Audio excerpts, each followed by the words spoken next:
Okay guys, so for today alis tayo. Ipupuntahan tayo somewhere in QC. Manghihiram tayo ng motor.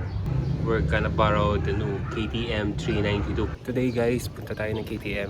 Manghihiram tayo ng motor. Pero wala maghahatid sa atin so angkas muna tayo papunta doon. Alright. Sa Panay Avenue. So yesterday, if you can recall, we attended the launch of the new KTM bikes, including the 390 Duke. It is fortunate that after the launch, we did get a message from the agency of Lucky Maki that we can borrow the 390 Duke for our bike review. So we're gonna pick up the bike do sa office nila sa Panay Avenue. We're going to have the bike over the weekend. We're gonna use the bike as much as possible para makakuha tayo ng feedback how the bike is, performance, and basically what the new features are in this bike. So for today, we're gonna do ride impressions muna. As in, observe muna the bike, tsaka na yung ano. Then we're gonna do the review much later after we figure out, you know, all the things about this bike. Alright guys, andito na tayo. 23 Panoy. So, kukunin na natin. Ma'am, alis na pa ako. Alright guys, so here's the KTM we are borrowing. So, initial start. Okay, stock muffler. Okay, by the way guys, the very first person that used this bike is Jao Moto. So, siya yung kauna-unahan nakagamit itong bike. And the thing is, we already watched that video. So, there's something medyo in-expect na natin. So again, this one is Euro 5.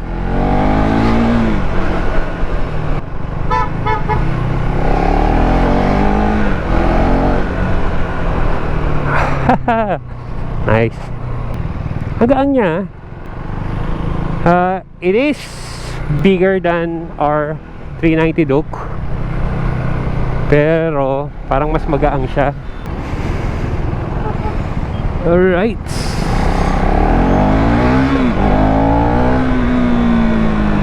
Woohoo!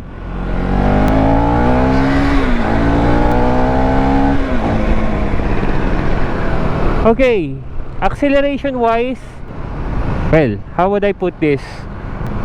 Even with a bigger displacement, the increase in horsepower is just 1. So, hindi siya ganun kalaking jump in the horsepower. Acceleration wise, the older 390 Duke is livelier. Kasi ito, in a bit more linear yung pickup ng acceleration niya. Pero definitely the power is there. You would feel it, especially pag medyo nakabuelo na. And the other thing na tipong quite noticeable, parang it seems like it has a wider handlebar. At this moment, hindi ko alam yung specs. Parang iga nga, hindi muna tayo nagbasa para at least first impressions talaga ang mararamdaman natin today without any biases of previous information. So very unlike the old 390 Duke, this one seems to be a lot cooler. Yung engine heat niya. I've been riding already for several minutes. I don't feel any heat on my legs. Kahit na medyo traffic, it's not as hot as my 390 Duke. Sa 390 Duke, onting biyahe lang, ramdam mo agad. But this one, it's a bit different. Parang alam mo yun, you don't feel any heat at all. Suspension is similar. It is stiff. Actually, parang mas butt friendly pa nga yung older 390 Duke as compared to this one. The seat is slimmer at the legs, at the seam. So even though mas malaki siya tignan, pero this area parang mas makitid siya as compared to the older 390 Duke. That's why you could easily flat foot this bike katulad ng kanina. Definitely during quick starts at stoplights, mas punchier yung 390 Duke. This one, a bit tame. Well, at least for my preference, mas tame siya kesa sa 390 Duke. Definitely will feel some difference siguro pag nag-expressway na tayo, pero in the city, this one is more comfortable in terms of engine heat. Hindi siya mainit. Kahit siguro naka-shorts ako dito, okay na okay to. It feels lighter. The older 390 Duke feels a bit top heavier. Ito parang well balanced yung weight nito, weight distribution Also, according sa specs nito, this has a longer wheelbase. Well, it should be stable, more stable on long rides. Pero I don't feel much difference dito sa street riding. Makikita natin siguro if siguro sa sporty ride. But we're not doing that for the time being. So hindi natin masabi anong big difference nun. Syempre, most likely sa turns, mararamdaman natin yon. Let's see. So biruin mo, we've been riding this bike for several minutes already through traffic.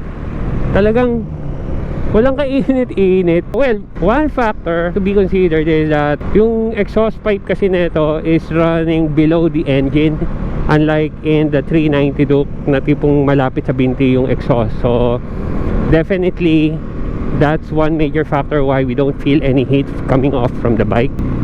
Ewan ko pa kung ano pa.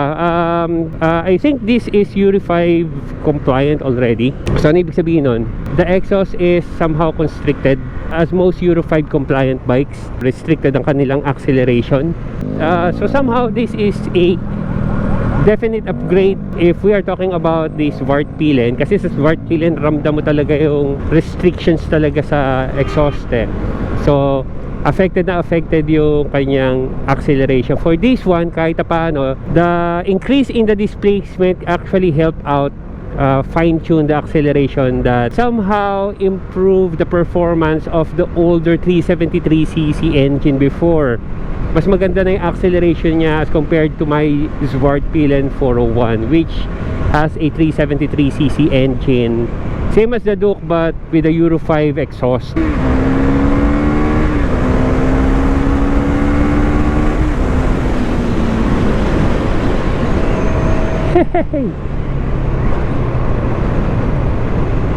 Ramdam naman, no? If we could only bring this into the expressway, okay sa atin. Kaso wala pang... Okay, as for the neutral, I'm having, second thoughts about this one. Now, I'm currently on stop, right? Mayroon pa rin it seems like it's still hard to actually find the neutral in this bike. The one major quirk I had with my Svartbilen is the neutral, finding the neutral, and this one seems to be not far off from that. You still have to do trial and error finding the neutral in this bike. Let's try the filtering capability of this bike. Even with the longer wheelbase, nimble pa rin naman siya. It's not heavy. The only concern sa pag-filter sa traffic, baka sumabit yung dalawang side mirror. But other than that, okay naman. Nakasingit. Okay, right off the bat, it is Euro 5, I know. So somehow, the throttle response is somehow similar to my Svartbilen before. Pero none of the choking behavior, yung stalling behavior, kailangan mo siyang gasan talaga. I mean, there is a huge tendency to stall. Well, ganun naman talaga. Syempre, if you don't gas up. Pero what I mean is, it's not as easy as the 390 Duke pre-Euro 5 bikes. So with the Euro 5 kasi, what I have observed is that you gotta give it a little more gas. May onting delay siya sa acceleration, of course. And probably because of this bike has 2 catalytic converters, which is kind of restrictive sa exhaust. So pigil din ang andar ng makina. And this KTM 390 Duke is not an exception. One of the first things I really wanted to know about the new bikes is how's the transmission. Kasi remember, when we had this Svartbilen 401 na Euro 5 compliant, ang na-observe agad natin initially, right off the bat when we got the bike, is how hard it is to find the neutral. Unfortunately enough, ang hirap din maghanap ng neutral dito sa bike na to. I was hoping that KTM and Husqvarna has already solved that issue with their bikes. But then I just don't know. Sa Smart Pillion, I was actually wondering if it's the age of the bike. That is why it's really hard to actually put that bike into neutral. But this bike is really new. As in, when we got the bike, it's just 68 kilometers sa odometer niya. So it's practically brand new. As in, brand new talaga siya. But then, when I was actually, you know, on the side of the road trying to put this bike into neutral, hirap. I'm actually switching back and forth sa first and second gear. Can't seem to find the neutral. Anyway, so ngayon pauwi muna tayo. Let's prepare for the bike review tomorrow. For now, hanap tayo ng mga lugar-lugar na tipong pwede tayo mag-shoot ng onting montage. Alright? B-roll it is.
Hey, good morning guys. So it's Monday now. Time to return this bike to Motor Ace. So we have used this bike for a few days. We got this bike Friday, and after using it over the weekends, sasoli na natin siya. We did have enough experience with the bike, how the bike performs, how the bike behaves, enough to have, you know, some first impressions.